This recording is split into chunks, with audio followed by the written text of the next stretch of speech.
So my name's Cade. I'm Emily. And my name's Jacob. And we chose to do Netflix because we thought it was an innovative company. So just a brief history of Netflix. It was founded in 1997 by Reed Hastings and Mark Randolph.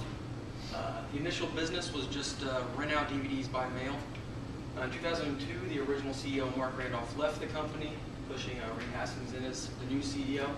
In 2007, they then introduced the streaming of media out. They also did keep the sending out DVDs in the mail.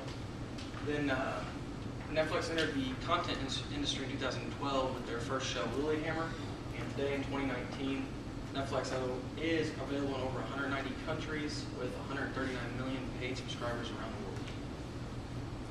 So managing levels. Netflix is very different from a lot of its competitors, and it's criticized by some, but a lot of people love it, and especially people that work there love it. For one is they do not compartmentalize between jobs. If you can be a janitor and give your input on the marketing, you can be in marketing and give your input on making a movie. They want everybody to give new ideas because that's how they figure the best way to get good ideas. Also, employees are given a significant amount of freedom with choosing their hours and choosing what days they work and vacation days.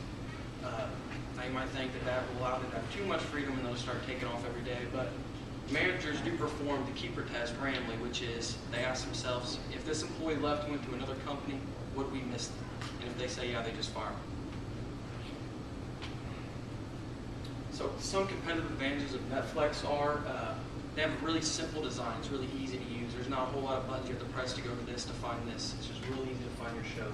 It's also very affordable. I think it was $8, pretty flat rate. Hasn't gone up very much. They make their own content. They don't have to go out, which some content could be taken away. If the original movie provider doesn't want it to be on Netflix, they can make their own and it's theirs forever. Also, like I said, their employee freedom. Employees love it, and a lot of times they get more work done because they can work from home if they want to come in. They just have the relaxation to choose what they want. And their main competitive advantage is their ability to adapt and change their strategic plans so easily because they all work together so well. They can just change like that and start going in a different direction if they need to. So the organizational structure, really, they try to go off servant leadership. And I say that because, like I said, they look at how can I help the best. A manager, janitor might say, I can't really help in marketing, but if he says I can help, then he'll give his input on marketing. Same for the CEO. If he doesn't know much about marketing, he's not going to tell them how to do their job, and he'll ask how he can help. They base all their stuff off their employee feedback, though, or off their customer feedback, I'm sorry. So that's why I put customer above the Netflix employees, because the customers dictate what they do at Netflix. That is, they dictate their paths they choose to go and what they put out to the employees. If you do want to get into their more top-down plan, they do have your CEO, marketing director, then they go down their tactical level, like the managers that oversee, and then their operational level, your regular workers out there doing the work. That is just for the final decision-making and what plan they're going to get. But as I said, they try to, between day-to-day decisions, break it up evenly, and everybody works on the same platform. So Netflix has a very unique decision-making process. One thing is that employees are encouraged to make decisions for themselves and the company without seeking manager approval. This leads to the upper management making less decisions and more decisions falling on the everyday employees. Reed Hastings, the CEO, says that he prides himself in taking as few decisions as possible because he believes that all of his employees can make the decisions that they need to make without seeking his approval. This builds organizational learning because in order to make those decisions, you have to really understand the company and be invested. They also practice long-term decision-making rather than short-term. So if they're working on a project and in the short term it might cost a lot of money, but they believe in the long term it'll turn out well, then they're not worried about the debt that it may have in the short term. Another thing is that when there's a problem at Netflix, employees don't just alleviate the symptoms of the problem, but they search for the root cause so that way they can fix it and it doesn't turn into a recurring problem. So the creativity at Netflix is driven by a few different factors. One of them is the freedom and responsibility that each of the employees have. So at Netflix, you're given the freedom to make up your own ideas, and then the responsibility to carry out those ideas. So employees are not only encouraged, but also expected to, when they have an idea, they're expected to form groups and teams to get that idea out there and share it with other people, and then talk to different departments and see if it's actually a feasible idea. They also practice what they call creativity first and decisions later, which means when an employee has an idea, they make sure to think it up while all the creative juices are flowing, and that way they can form the idea, and then later on, they make decisions on whether or not it's feasible or actually possible. That way their ideas are properly dreamed up, is what they say. And then also, with all of the subscribers that Netflix has, they bring in a lot of data, which we'll talk about later, but some people outside of Netflix say that all the data they have causes them to be less creative because they know exactly what the consumer wants already, so they just make that. But Netflix sees it a different way. They think of it as they have all the data, so they know what the consumer wants, and they're able to be more creative to tailor it directly towards the consumer. So here are the main competitors of Netflix. You have your obvious ones like Hulu, Amazon Prime, HBO, and YouTube. But then there's also some other ones that you may not think of, like regular TV channels, cinemas, and also piracy. There are three main functional strategies that Netflix uses to build competitive advantage. The first is, like Cade said, the original movies and TV shows. Netflix is pouring more and more money into making original content because they believe it's unique and they can control it. That way they don't have to worry about outside sources making the content for them. Another big thing is the customer service, which is a big part of their consumer feedback loop.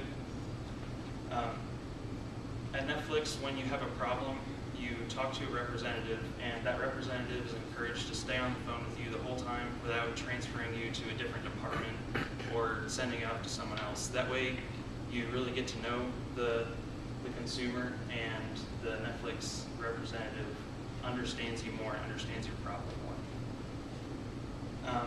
And last but not least, like you said, Netflix has almost 150 million subscribers, and that means they collect a lot of data on all of those subscribers. So they're able to understand what the consumer wants and tailor their experience directly to them. For instance, when you scroll through your Netflix feed, each of those movies that are like suggested for you, those are different for you. They're different for everyone else.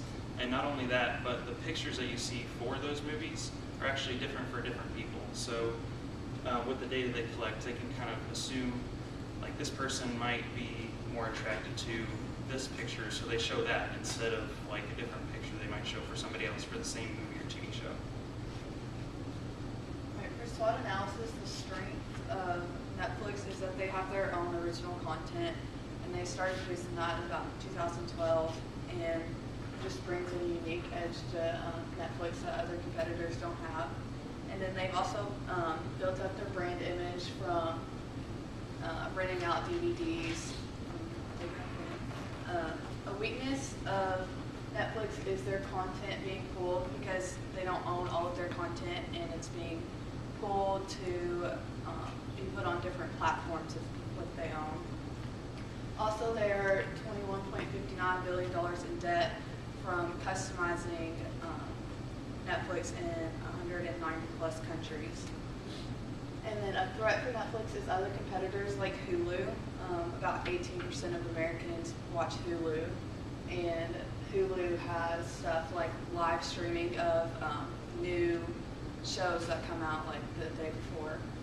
And then opportunities for Netflix is their original series. It just gives a unique edge for it, and then expanding into new countries that don't have Netflix.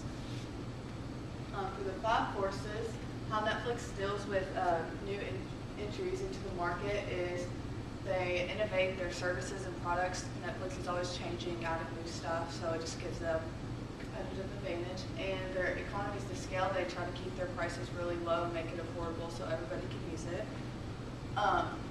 They deal with large suppliers by developing dedicated suppliers, these suppliers that really rely on Netflix to stay in business, and then building up a strong supply chain.